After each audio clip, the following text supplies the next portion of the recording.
Comment Dieu nous a-t-il fait? Genèse 2, versets 1 à 3. Ainsi furent achevés les cieux et la terre et toute leur armée. Dieu acheva au 7e jour son œuvre qu'il avait faite, et il se reposa au 7e jour de toute son œuvre qu'il avait faite. Dieu bénit le 7e jour et il le sanctifia, parce qu'en ce jour il se reposa de toute son œuvre qu'il avait créée en la faisant. Après nous avoir fait, vous et moi, avoir créé l'univers et accompli toutes ses œuvres de création, Dieu s'est reposé le 7e jour. Quand Dieu nous créa, nous a-t-il fait être humains parfaits dès le commencement? Comment Dieu nous a-t-il formés? Genèse 2, verset 7 dit « L'Éternel Dieu forma l'homme de la poussière de la terre, il souffla dans ses narines un souffle de vie et l'homme devint une âme vivante. Dieu fit l'homme avec de la poussière. Cela signifie que Dieu l'a fait comme un être fragile. Nous devons accepter cela. Comme un tas de poussière devant Dieu, nous sommes faibles, indignes, pleins de la nature pécheresse, et donc si prompts à tomber dans le péché et à suivre la chair. Nous devons réaliser que Dieu nous a fait tels que cela, mais il nous a sauvés pour être glorifiés comme ses enfants. Il est donc indispensable pour nous de nous connaître nous-mêmes, sachant qui nous sommes vraiment. Il y a quelques minutes pendant le temps de témoignage, nous avons entendu une jeune sœur confesser comment elle s'est découverte elle-même devant Dieu. Évidemment, quand nous nous comprenons mieux et regardons à nous-mêmes devant Dieu, nous avons beaucoup de choses terribles dont certaines que nous aurions honte de révéler aux autres. Le problème cependant, c'est que beaucoup de gens ne connaissent pas vraiment qui ils sont. L'ignorance est le plus grand problème. Nous ne nous connaissons pas réellement nous-mêmes avant de rencontrer Dieu. Plus encore, même après avoir rencontré Dieu, nous ne nous connaissons toujours pas suffisamment jusqu'à ce que nous craignions Dieu, le reconnaissions et nous adressions à lui, en réalisant que nous sommes ses créatures et devons obéir à ses commandements en comprenant l'ordre qu'il a établi dans l'Église. Donc c'est quand nous révérons Dieu, le craignons et lui obéissons que nous finissons par nous voir nous-mêmes en réalisant « Je suis une personne si inutile qui ne peut que commettre telle ou telle faute, je suis si mauvais ». Dieu s'est reposé au 7e jour après avoir accompli toute son œuvre de création, mais nous devons réaliser que lorsque Dieu nous a fait, il ne nous a pas fait parfaits mais faibles.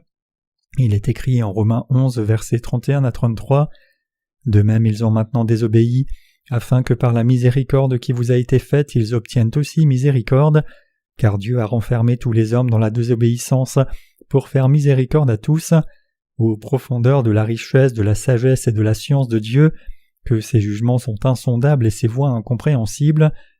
Quand Dieu nous a créés, il a fait de l'humanité des êtres imparfaits, même si nous craignons Dieu dans nos cœurs. Puisque nos corps sont formés de poussière, nous sommes toujours faibles et insuffisants et prompts à être dirigés par la chair. C'est précisément pour cela que Dieu nous a sauvés du péché. Il est donc impératif de nous connaître nous-mêmes. Quand nous suivons le Seigneur, nous découvrons de plus en plus notre vraie existence cachée au fond de nous.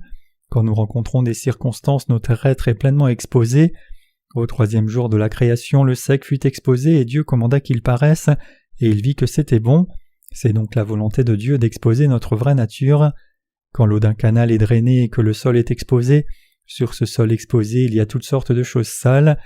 Comme le dit Marc chapitre 7, la nature même de l'humanité est mauvaise, meurtrière, adultère, voleuse, blasphématrice et orgueilleuse. C'est la nature de l'existence humaine. Dieu nous a fait si faibles que nous ne pouvions que tomber dans le péché. Puis il sauva ces âmes qui étaient tombées dans le péché. Il a planifié de faire de nous ses enfants et a accompli son plan à la perfection. C'est ainsi que nous devenons des êtres humains entiers en Christ. Mais nous devons savoir deux choses que Dieu a faites pour nous. Nous devons savoir que Dieu nous a fait comme des êtres faibles, et aussi qu'il a maintenant fait de nous son peuple parfait, c'est-à-dire qu'il a accompli notre salut. Pour mener votre vie de foi correctement, vous devez vous connaître et vous reconnaître avant. Si vous vous connaissez, alors cela vous permettra vraiment de suivre le Seigneur plus fermement. Si vous connaissez vos insuffisances, vous pourrez le suivre d'un cœur reconnaissant. Parce que vous savez combien votre existence est indigne, lorsque vous reconnaissez vos faiblesses et insuffisances, vous serez aussi reconnaissant de ce que Jésus-Christ vous a sauvé, et donc vous deviendrez plus fort dans la grâce qui est en Christ Jésus et serez capable de toujours louer Jésus-Christ. C'est pour cela que vous devez bien vous connaître vous-même. Dans quelles conditions suis-je? Est-ce que je crois réellement en Dieu et le crains? Jésus dit « Heureux les pauvres en esprit, car le royaume des cieux est à eux. » Matthieu 5, verset 3. Mais suis-je vraiment pauvre en esprit? Mon cœur n'est-il pas trop arrogant à cause des choses du monde que je possède? Jésus dit aussi « Heureux ceux qui pleurent, mais est-ce que je pleure sur ma vie indigne ? Mon cœur est-il vraiment touché ? Suis-je vraiment triste en esprit ? Suis-je assujetti à la parole de Dieu, ou est-ce que je désobéis et m'oppose à la parole ? Ai-je faim et soif de justice ? Tout ce que je fais dans ce monde sert-il à quelque chose ? Est-ce que je désire vraiment faire l'œuvre de Dieu ? Mon cœur a-t-il faim de justice et désire-t-il faire l'œuvre juste ? Mon cœur mérite-t-il la bénédiction, ou ai-je seulement une pensée charnelle ? Vous devez vous poser ces questions et vous examiner vous-même attentivement devant Dieu. Dieu ne nous a pas fait parfaits dès le début.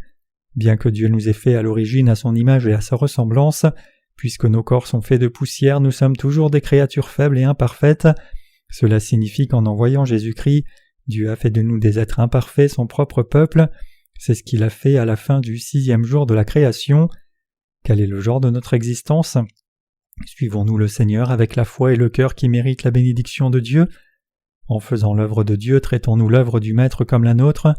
Nos cœurs sont-ils vraiment reconnaissants que Dieu soit notre Dieu, que son œuvre soit notre œuvre et que nous soyons utilisés comme ses instruments pour son œuvre juste ? Suivons-nous et servons-nous le Seigneur avec un cœur reconnaissant ? Nous devons nous examiner nous-mêmes comme dans une glace.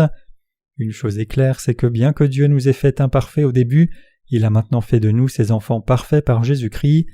Le royaume de Dieu est vraiment visible en Jésus-Christ. C'est en Jésus-Christ que Dieu nous a rendus parfaits, et c'est en croyant en Jésus-Christ que nous sommes rétablis. Vous devez répondre vraiment et honnêtement. Suis-je revenu à Dieu, reconnaissant mes limites charnelles devant lui ? Ai-je la foi ? Suis-je pauvre en esprit ? Est-ce que je réalise que je ne suis qu'un être inutile sans le Seigneur ? Suis-je une personne affamée et assoiffée de la justice de Dieu ? Ou suis-je encore incapable de discerner l'œuvre de l'esprit des choses du monde, au point que je pense que la prospérité de la chair est la seule chose qui compte, ayant un cœur qui n'a ni faim ni soif de justice, mais voulant être rempli des choses de ce monde ? Ai-je vraiment un cœur droit ? Nous devons nous poser ces questions. Notre vieille nature doit être brisée en connaissant que nous n'avons rien de bon par nature, et nous devons aussi réaliser que nous sommes de nouvelles créatures en Christ et que nous pouvons vivre une vie bénie si Dieu le permet. En réalisant cela, nous devons être renouvelés par la foi. Puisque nous avons été faits de poussière au départ, nous n'étions pas parfaits. Cependant, quand Dieu nous a fait la deuxième fois, il nous a fait dans la vérité de l'eau et du sang de Jésus-Christ. Si vous n'avez pas encore été fait ainsi, vous devriez être recréés en croyant dans la vérité. C'est alors que votre esprit peut se reposer. Comme Dieu s'est reposé après nous avoir fait, nous devons aussi nous reposer par la foi dans sa provision parfaite. Nous devons être transformés en Dieu. Tout doit être changé par un cœur renouvelé et une foi renouvelée. C'est pour cela que l'apôtre Paul définit celui qui est né de nouveau comme ceux qui ont revêtu l'homme nouveau, qui est renouvelé à l'image de celui qui l'a créé. Colossiens 3, verset 10. Après être nés de nouveau, certains n'aiment pas voir leur être extérieur atteint, et ils tombent donc parfois en tentation. Ils n'étaient pas sous le contrôle de quelqu'un avant d'être nés de nouveau, mais maintenant ils ne sont pas libres de faire tout ce qu'ils veulent faire, donc leur orgueil est touché et ils le ressentent. Ils découvrent qu'ils opposent une ferme résistance. Ils ne permettront à personne de les diriger. Tout ceci signifie qu'ils ne veulent pas vraiment briser leur ego charnel. Nous devenons vite défensifs pour nous-mêmes. Cependant, chacun doit naître de nouveau en croyant dans l'évangile de l'eau et de l'esprit, et une fois qu'il est né de nouveau, il doit devenir nouveau par la foi. Ce n'est qu'alors que la vraie paix vient dans le cœur. Ce processus de recréation ou de remodelage n'est pas accompli pour rien, mais cela se fait dans l'Église, où l'on est pris et placé dans le mortier pour donner du grain et même de la fine farine. Ensuite, le Seigneur peut nous utiliser quelque part. Nous devons mettre de côté nos anciennes pensées, foi et même les systèmes de valeurs. Avant, nous étions heureux quand nous aidions les pauvres, mais maintenant que nous sommes dans le Seigneur, nous sommes reconnaissants que Dieu nous utilise pour répandre son saint évangile. Le cœur et la foi de ceux qui sont nés de nouveau sont rendus nouveaux par Dieu. Si Dieu ne m'utilisait pas, ma vie serait inutile et je vivrais inévitablement seulement pour manger et boire et rencontrer n'importe qui dans ce monde. Mais Dieu m'utilise pour son œuvre digne et je suis si reconnaissant pour cela. Si c'est la parole du Seigneur, alors elle est juste. Mon seul regret, c'est que j'ai vécu sur la terre en vain pendant si longtemps, mais maintenant je vais soumettre toutes mes pensées à la vérité et je vais suivre seulement la parole de la vérité. Même si j'étais satisfait par mes propres œuvres auparavant, maintenant je suis satisfait par l'œuvre du Seigneur. Quand vous croyez la parole de cette façon, la suivez, acceptez que vous n'êtes rien, reconnaissez que Dieu a raison et avez un esprit renouvelé, vous trouverez le repos en Christ. vous vous reposerez en paix. L'œuvre à laquelle vous vous dévouez maintenant n'est pas votre œuvre, mais l'œuvre de Dieu, et vous devriez donc être reconnaissant de ce que Dieu vous utilise comme son instrument, qu'il utilise quelqu'un d'inutile, qu'il vous rende capable de vivre une vie significative, et que vous puissiez maintenant trouver satisfaction dans le Seigneur. Vous devez être remodelé comme un saint et un serviteur avec un cœur béni et une foi bénie, reconnaissant au-delà de tout mot si seulement Dieu vous permet de participer à son œuvre juste. Vous devez être recréé, c'est alors seulement que vous vous reposerez en paix.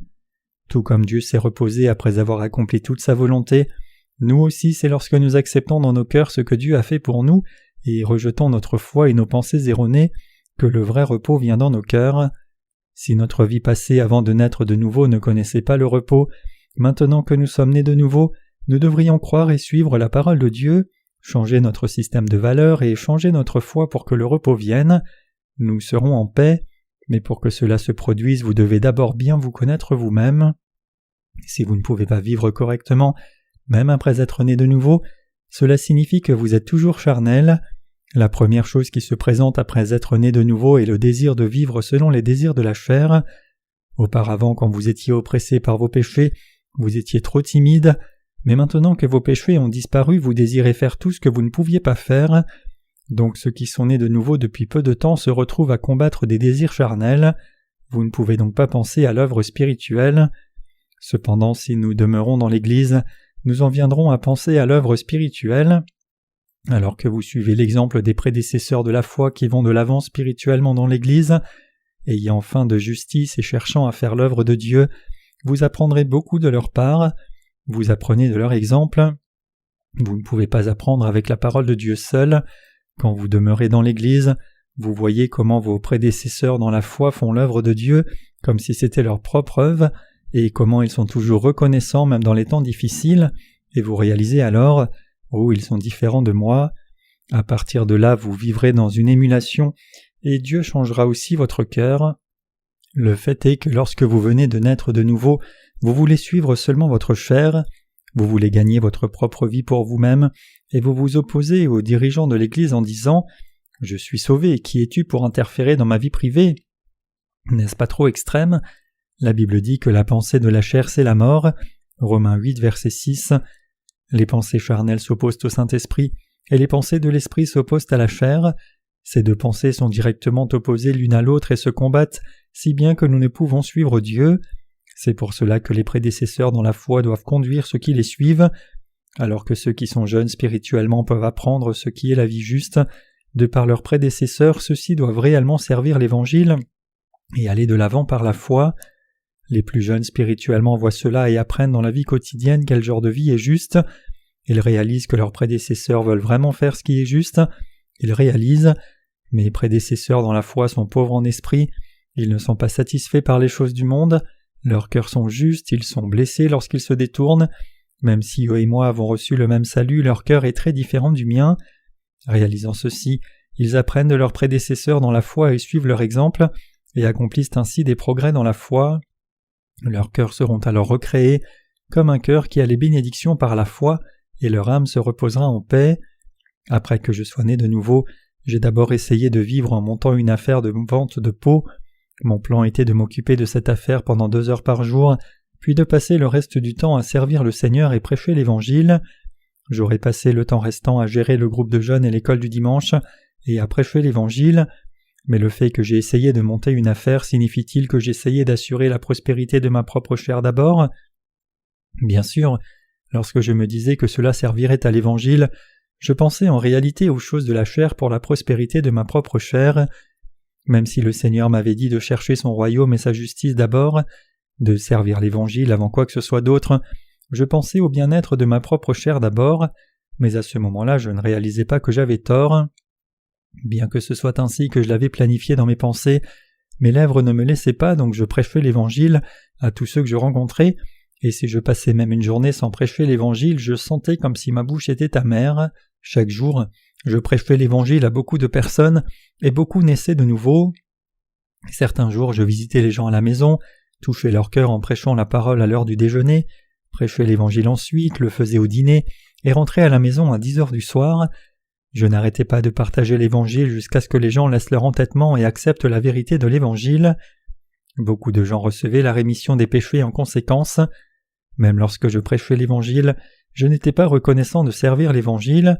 Je prêchais l'Évangile seulement parce que le Saint-Esprit poussait mon cœur et mes lèvres ne pouvaient se taire, mais je ne remerciais pas Dieu de m'utiliser à l'époque. Cependant, je servais l'Évangile fidèlement. Même je m'inquiétais souvent. Comment vais-je vivre ? Je ne savais pas que c'était un souci charnel. Cependant, Dieu continuait à travailler en moi et c'est pour cela que j'ai prêché l'Évangile jusqu'à ce jour. Même le jour où mon second fils a trébuché et est tombé d'une fenêtre mortellement, j'ai prêché l'Évangile aux autres et leur âme recevait la rémission des péchés. Maintenant, même si je prêchais de la sorte, mon cœur n'avait pas réellement faim et soif de justice. Après un temps, j'ai passé une période de difficulté et j'ai vécu dans une petite ville appelée Sokcho. Alors que j'étais incapable de prêcher l'Évangile à cause des circonstances, je pensais pour moi-même « Quelle ville maudite ! Je préférerais mourir que vivre ainsi !» Je voulais vivre pour l'Évangile. Même si je n'étais plus un ministre mais seulement un laïc, je voulais faire quelque chose et tout ce que je pourrais pour vivre pour le Seigneur. Je n'avais pas d'endroit où travailler. Puisque Dieu travaille par son Église, les âmes pouvaient être sauvées et je pouvais les rassembler et les nourrir seulement s'il y avait une Église. Mais comme il n'y avait pas d'Église, même si chaque jour il y avait des nouvelles naissances, ils étaient abandonnés comme des enfants illégitimes. À ce moment-là, Dieu m'a donné le cœur qui a faim et soif de justice. Dieu m'a donné un cœur pauvre en esprit, sage, faible et persécuté pour la justice, et une fois qu'il m'a donné ce cœur aux 8 bénédictions, Matthieu 5, versets 3 à 12, j'ai trouvé la paix du cœur, le repos est venu, ma vie a changé. En d'autres termes, alors que mon ancienne vie était menée pour moi-même, ma vie est maintenant consacrée au Seigneur.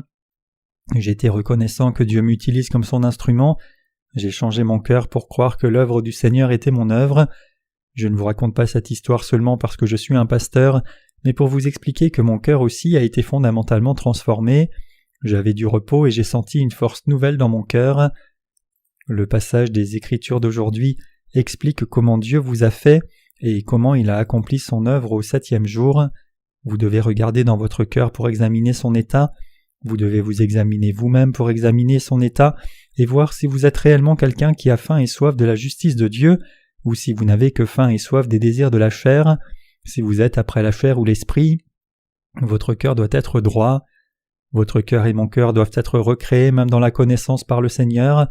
Il n'y a pas de discrimination dans l'œuvre de Dieu, mais rien n'est plus grand ou plus petit qu'autre chose. L'Église est indispensable. Elle existe parce que vous ne pouvez pas enlever la chair, et c'est parce que le Saint-Esprit vous parle à travers l'Église, convainc votre cœur, vous fait apprendre et comprendre pour que vous suiviez la direction de l'Esprit.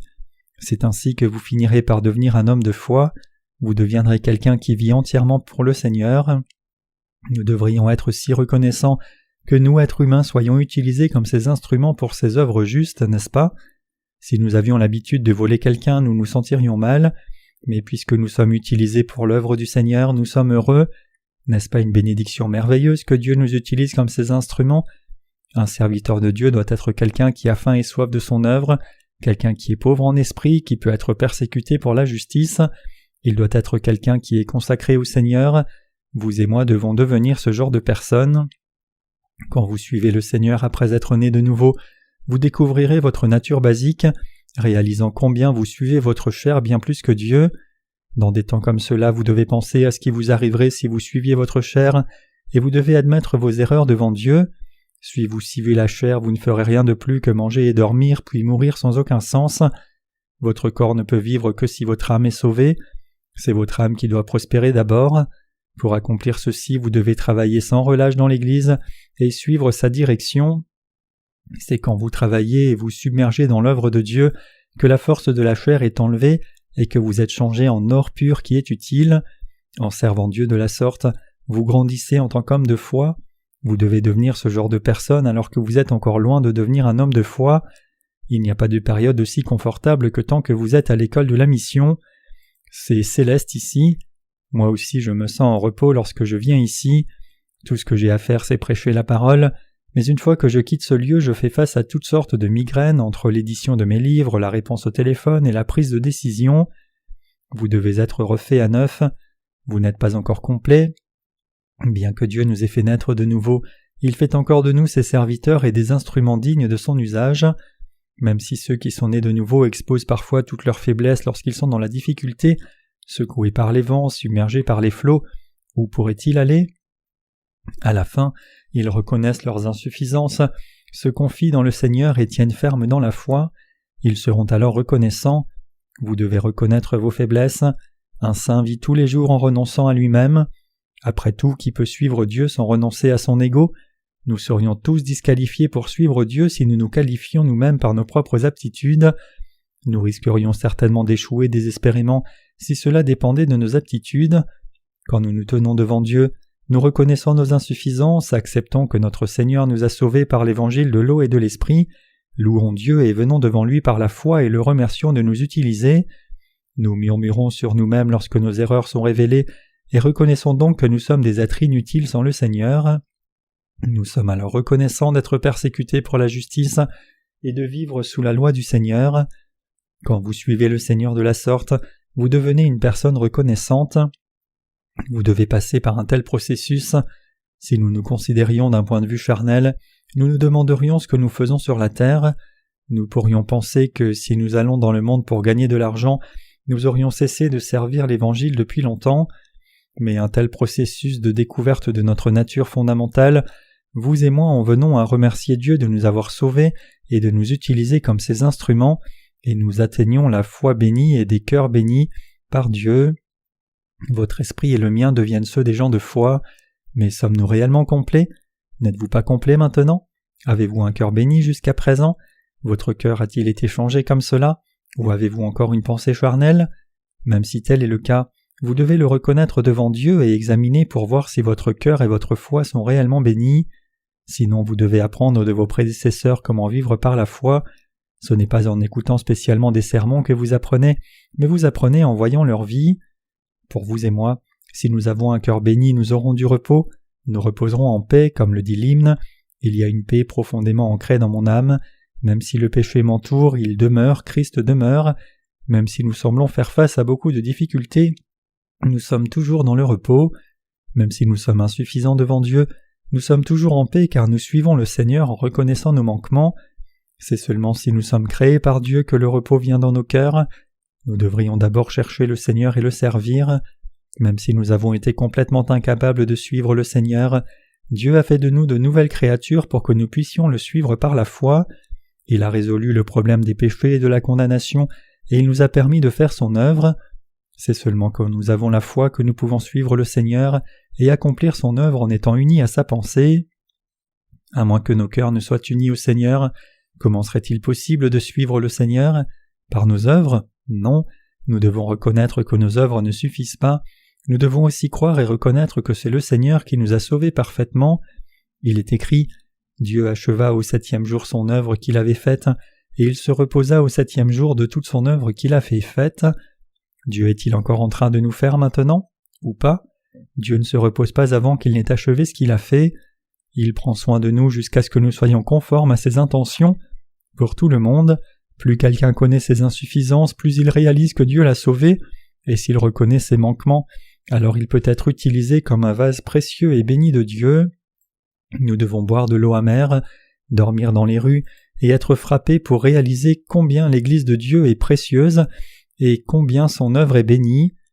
Une fois que nous connaissons et admettons nos insuffisances, nous devons croire que le Seigneur a expié tous nos péchés, remercier et prier le Seigneur notre Roi de répandre sa grâce sur nous et lui demander de nous utiliser pour l'œuvre juste de Dieu.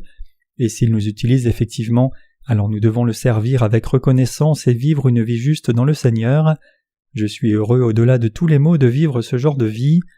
Si je n'étais pas né de nouveau mais étais devenu un pasteur exerçant le ministère dans une église du monde, je me serais battu avec ces anciens à longueur de temps et aurais été viré depuis longtemps, car je suis trop impatient et sans compromis. J'aurais été démis et mis dehors, puis j'aurais vécu comme un vendeur de légumes. Je serais en train de maudire en vendant des légumes.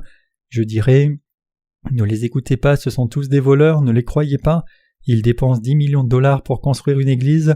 Ils sont fous faisant un toit de bronze à leurs églises. Ils dépensent tout leur argent dans des décorations inutiles.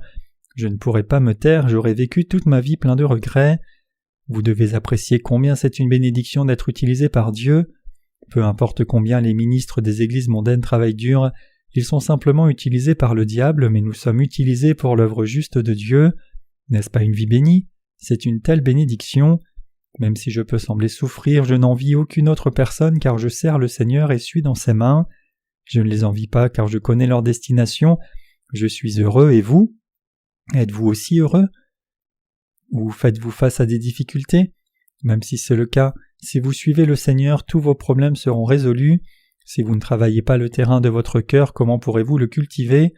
Vous devez faire du champ pierreux et épineux de votre cœur un champ riche. En d'autres termes, vous devez devenir quelqu'un qui est utilisé par le Seigneur.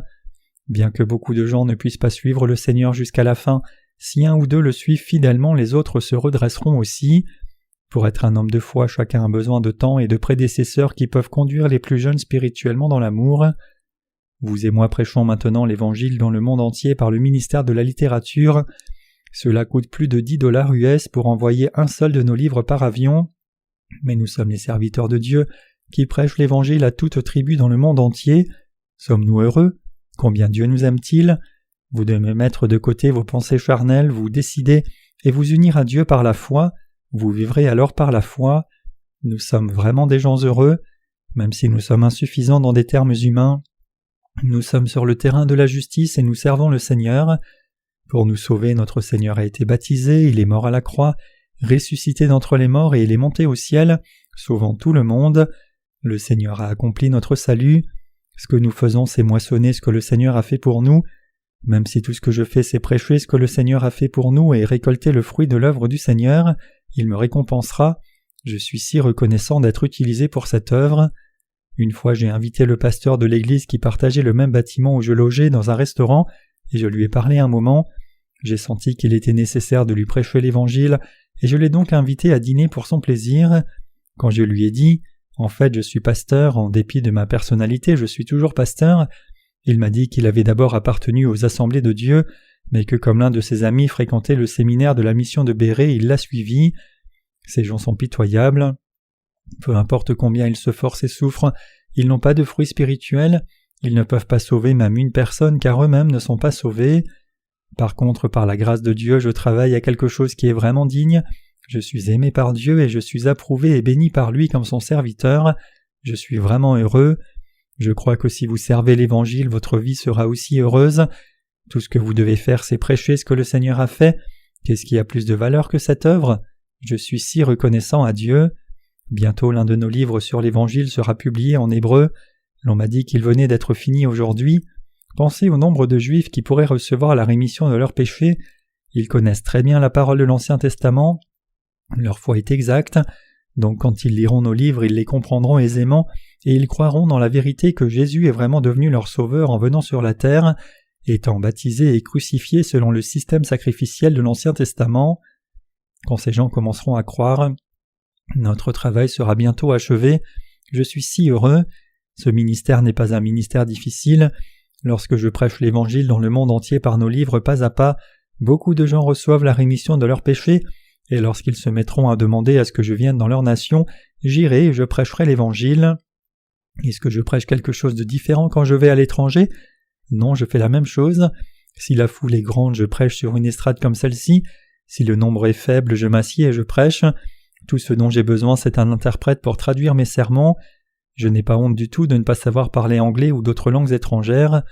Quiconque a de l'estime de soi dispose d'un traducteur et parle dans sa propre langue où qu'il se rende.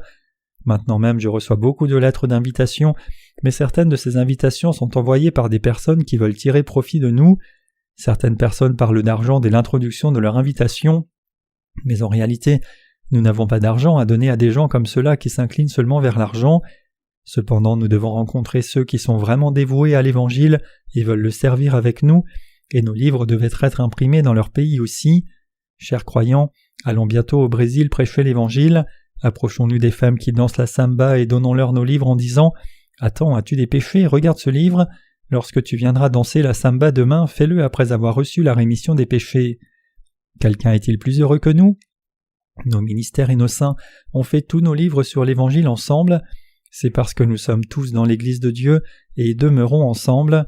Quand nous serons récompensés par le Seigneur, nous serons récompensés ensemble. De nos jours, sœur Sang-min est très agitée lorsqu'elle va à la maison d'édition. Peut-être est-ce de moi qu'elle a appris cela. Elle ne peut pas faire autrement que s'agiter car les gens manquent souvent de respecter les délais et n'ont pas de respect pour l'œuvre de Dieu. Si ce n'était pas l'œuvre précieuse du Seigneur, je suis certain que sœur Sang-min aurait été plus douce envers eux et aurait attendu avec compréhension. Cependant, parce que les serviteurs de Dieu ont consacré leur vie à l'œuvre du Maître, ils peuvent même dire des choses avec colère s'il le faut, même si cela nuit à leur caractère. Les gens de la maison d'édition ont été choqués d'entendre notre sœur Sang-min leur faire la morale. On lui a dit « Comment pouvez-vous nous dire de telles choses alors que vous n'êtes même pas mariés ? Nous sommes un groupe de personnes, mais vous êtes censé être une femme. Où allez-vous trouver un mari et vous marier avec une telle attitude ?» Alors elle leur dit « Pas de problème, je me marierai avec un homme qui a une attitude. » Bien sûr, nous n'avons pas de mauvaises intentions même quand nous sommes énervés. Cependant, pour faire l'œuvre du Seigneur, nous voulons nous énerver et même nous battre si c'est nécessaire. Les gens entrent dans le repos en croyant dans ce que le Seigneur a accompli pour nous. Pour nous aussi, c'est lorsque notre foi est fortifiée devant le Seigneur et quand nous tenons ferme devant Dieu par la foi que nous trouvons le repos dans nos cœurs. Je rends grâce à Dieu. Voilà combien il est heureux de vivre une vie qui est offerte au Seigneur. Je remercie le Seigneur de ce que je suis capable de penser à son œuvre et de prier pour cela tout le temps, du moment où je me réveille le matin, au moment où je vais au lit et à tout instant où je suis éveillé. Je suis si reconnaissant de ce que vous êtes entrés à l'école de mission pour vivre une vie bénie. Je suis si heureux et satisfait, j'ai le vrai repos dans mon cœur. Dieu nous a bénis et sanctifiés. Est-ce vrai ou pas ? Bien sûr que oui. Dans l'Église, il n'y a rien d'inutile, rien qui soit en vain. Aujourd'hui, le ministre Jung, qui est responsable de la distribution, a envoyé plus de 15 000 copies de nos livres aux États-Unis dans un container. Quiconque lit un de ces livres est certain de recevoir la rémission des péchés. Qui savait que nous serions utilisés par Dieu comme ses instruments ? Personne ne l'a même imaginé. Saviez-vous que vous serviriez à de telles œuvres ? Il y a tant de faux prophètes égoïstes et même en ce moment ces scandales se mettent au pupitre et crient « Reçois le feu, reçois le Saint-Esprit ». Ces gens ne nous croient pas si nous leur disons que nous avons publié des livres sur l'Évangile en anglais. Ils nous accuseraient de copier des sermons de prédicateurs renommés. C'est parce qu'eux-mêmes répètent les sermons de quelqu'un d'autre. Je suis en paix et heureux. Je n'ai pas trouvé ce repos et cette gratitude en un seul jour. Je suis quasiment mort pour atteindre ce genre de foi. Dieu m'a discipliné et raffiné. Comme il n'y avait personne dans ce monde qui avait la même foi que moi, je ne pouvais pas avoir de communion même si j'y aspirais. Seul au monde, j'allais à la plage et versais beaucoup plus de larmes que je ne pourrais même le dire. Je menais aussi beaucoup de combats spirituels. Je criais à la plage, je criais à voix haute au Seigneur et le priais, et je marchais dans la ville entière en posant des affiches qui disent « Je recherche des partenaires pour servir l'Évangile avec moi ». J'ai crié et prié sincèrement Dieu de me permettre de conduire une église, de rassembler des ouvriers et des saints, de prêcher l'Évangile dans le monde entier et de me permettre de vivre une vie de justice. Dieu a répondu à toutes mes prières, Dieu a touché mon cœur, l'a raffiné et a enlevé tout ce qui était inutile pour que je ne me détourne jamais de ceux qui ne sont pas nés de nouveau mais que je fasse son œuvre de justice. Il en va de même pour vous aussi. Dieu vous raffinera sans faute. Si vous n'êtes pas discipliné pendant que vous êtes à l'école de la mission, il vous disciplinera après que vous soyez diplômé. Il vous disciplinera jusqu'à ce que vous soyez assez discipliné. Vous devez être bien formé devant Dieu et le suivre par la foi. Le repos peut venir vers vous et vous pouvez travailler entièrement pour Dieu avec un cœur reconnaissant seulement si votre formation est accomplie. Je rends grâce à Dieu. Alléluia.